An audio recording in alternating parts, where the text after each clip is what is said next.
Not far away, and not long ago, lived a lad of a sort that you probably know.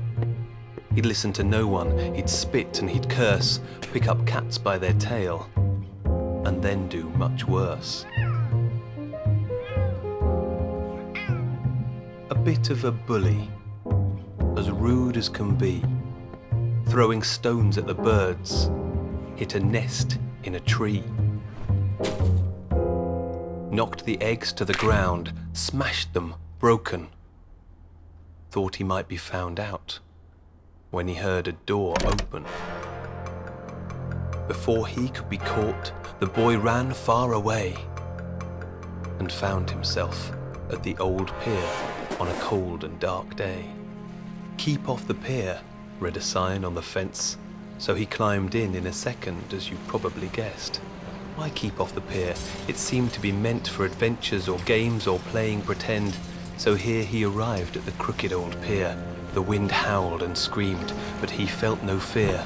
The boards creaked unsteadily right under his feet. He continued, determined, waves rushing beneath, and there in the distance was a magical light, not ghostly or frightening, but stunning and bright. Filled with colour, like a wonderful dream, was a beautiful, antique gumball machine. They looked so magical, huge and delicious, all chewy and gooey and not slightly nutritious. Beautiful gumballs all crowded within. Simply insert a coin to begin. He searched through his pockets, and try as he might, through clumps of great fluff, no coin was in sight. "Oh, parents of mine, you are so unfair, to send me out with my pockets so bare." Against the dark sky was the blackest of birds. In its beak was a rock, which seemed quite absurd. As it opened, Crow dropped it with a plop and a plink. It even seemed that that crow gave a mischievous wink. With the rock in his hand, the boy started to pound. Suddenly, the machine made a rumbling sound.